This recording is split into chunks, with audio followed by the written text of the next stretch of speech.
Hello my lovely friends, welcome to another Lissa video. Today let's chat about protein, calcium, and iron.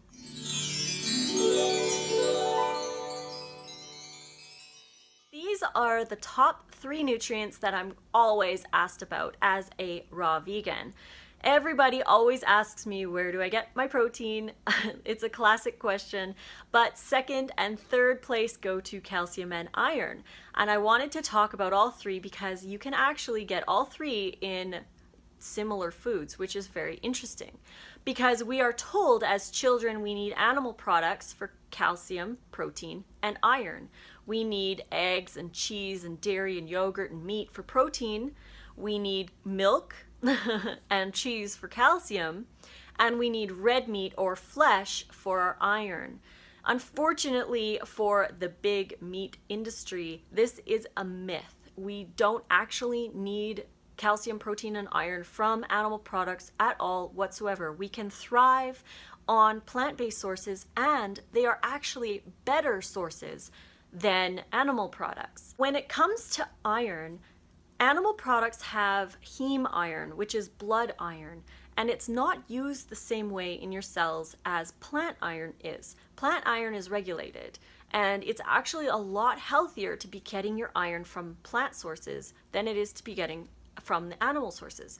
If you guys want further information on this, I have put in the description below a link to Dr. Michael Greger's video about heme iron. So head on over there and check that out after this video if you want to get more information on that.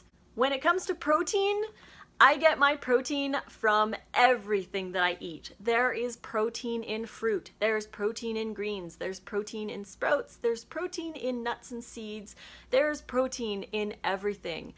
Where do we think cows and chickens and all these animals that we eat, where do we think they get their protein from? They eat grasses, hay, and they're herbivores, so they're getting their protein from plants. So why don't we go get protein from plants? That should be our main source of protein, and if you eat enough calories for the day, you will get enough protein. When they originally set the RDA for protein, they set it at 0.8 grams per kilogram of body weight. Now this was supposed to cover 97% of the population, so including people working out, including people with laborious jobs, and including people that needed a little bit extra. The only 3% that needed more protein were elite athletes or people who were training and working out way more than 4 hours a day. So these people needed 1 gram per kilogram of body weight. And this was set as the max number. Now, when we think of an RDA, we think we need to get that as a bare minimum, and then whatever else we get over that is bonus, and we should always look at it as a minimum. The protein RDA is actually set at the maximum that you need for the day. We don't even need the maximum. We are here trying to double, triple the protein when we don't actually need that extra protein. We don't. The World Health Organization set it at 0.8 grams per kilogram because that's all we need. And because they set it to cover 97% of the population, most of us don't even need the RDA worth. So no need to double, triple your protein. As long as you eat enough calories of fruits and vegetables, you'll easily get your RDA for protein, no worries. When it comes to calcium, animal sources of calcium, so the main one is dairy and cheese, obviously. These are very acidic forms of foods. So when you're eating animal products and high fat and junk foods, your body is actually leaching calcium from your bones to buffer the acidity. And this just happens because your body always wants to be in a homeostasis. So it will do this as you're eating. Like, it's not, your body doesn't go into an acidic state and then you fix it. Your body adjusts as you're eating. It's stealing calcium from your bones and it's ending up in your urine because it's buffering the acidity of the animal products.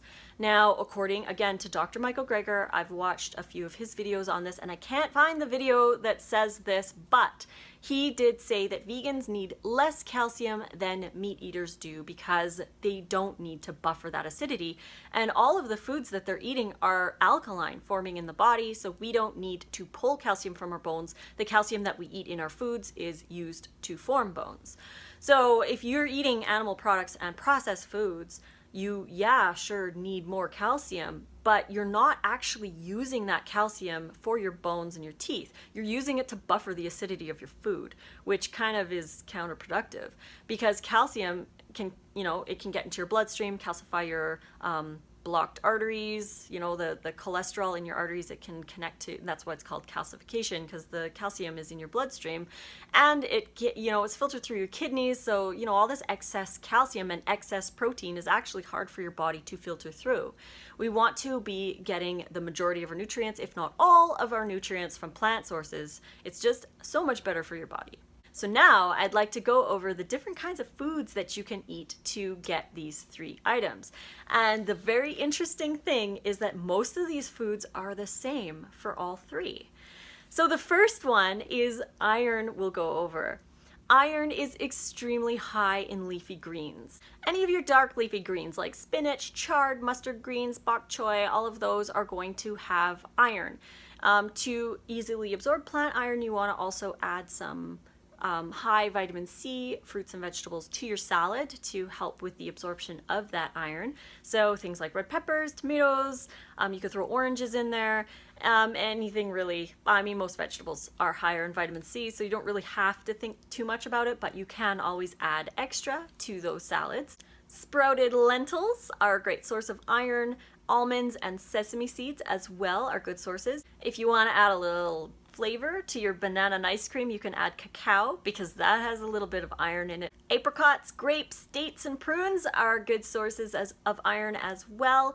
Those would be excellent to add to your greens to increase the iron absorption because they are also high in vitamin C. And finally, chia seeds and parsley are also good sources of iron, so you can add those to your salad dressings, sprinkle some parsley on top of your salad to just get that extra boost of iron.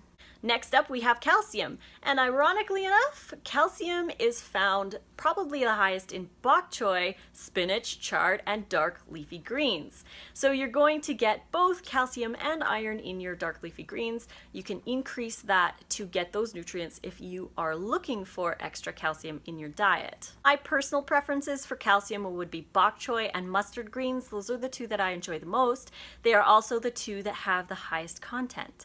If you wanted to, you could also add some sea vegetables to your salads or have some raw vegan sushi with nori, wakame. Add some of those sea vegetables in there. They're very, very high in minerals, and wakame is one of the ones that are really high in calcium. And now, just like iron, sesame seeds and almonds are also high in calcium. So you're going to want to add those to your salads. You could make actually I have an almond tahini dressing in my new dips and dressings book. If you want to head over and grab that, there are plenty of recipes that you can make with tahini. Throw some sesame seeds on top of your salad to give it a little bit of extra boost, and you don't want to go overboard with, say, almond butter. You want to reserve your nuts and seeds for your salads. Now again, I've mentioned this in some other videos, you want to reserve your fats to your leafy greens, and the darker the greens, the more you want to make sure that you include a little bit of fat with those salads, because you do need fats to absorb certain things like vitamin A and vitamin K, which we're going to talk about in a second. Vitamin K is very, very important. K1 is from leafy greens and plant sources. You can get vitamin K1, which is the vitamin that is needed for blood clotting. But in your body, in your gut, you have some bacteria that convert vitamin K1 into vitamin K2. And vitamin K2 is extremely essential in bone and teeth formation. So it's interesting that it is naturally packaged with your dark leafy greens, which are also high in calcium. The problem is that some people don't have that bacteria in their colon that converts K1 into K2. So if you are eating very low greens, very, very high fruit, and you can't convert K1 into K2, then you risk having bone issues or cavities, soft teeth, that kind of thing, because you don't have the vitamin K2. If you suspect that you have issues with that digestion, I do say that it might be a good idea for you to do a little bit of research on vitamin K2. You can get a supplement. I use the MK7 and I take it every once in a while. It's not a regular supplement, but I will include it in my regimen every once in a while. The only supplements I take are B12, a vitamin D3, and sometimes a K2, just to make sure that I'm getting that essential vitamin in case I'm not converting it. But I find it also interesting that K2 is included in the little bundle with calcium and iron. Then we come to your protein. If you're seriously concerned about protein, then you can eat those foods that also give you iron and calcium. Greens are going to be your best source for protein. They are the highest of the raw plant foods in protein, and you can do spinach, bok choy, mustard greens, chard, kale. All of that is again high in calcium, iron, and protein. It's a perfect package. So increase your greens if you're looking for more protein. Now, sprouting is also another good way of getting more protein. If you want to add bean sprouts to your salads or add them to your chili, just munch on them as a little bit of a snack. Sprout some lentils, sprout some peas like chickpeas, and add those to your meals. You can increase the protein. Again, if you're worried about that, you can throw them in there, but they're also high in iron and calcium as well. So throw those on your salad and you're getting a super package full of awesome nutrition. Can you guess what else is really high in protein? Nuts and seeds. Now, again, I don't recommend eating lots of nuts and seeds, but because you can get calcium and iron in almonds and sesame seeds, you can also get protein in there as well. So I do recommend soaking your almonds, your cashews, pecans, walnuts, that kind of thing, to rehydrate them.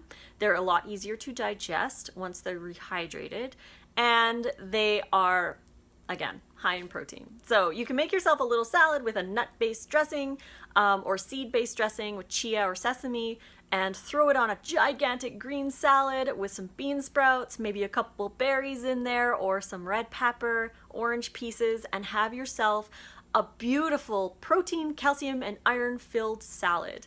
Now, one more thing I wanted to mention about the protein thing is to make sure that you eat enough calories. If you're concerned about protein, you don't necessarily always have to eat specific protein foods, just eat more foods. You'll just need to eat enough calories and you'll naturally get enough protein.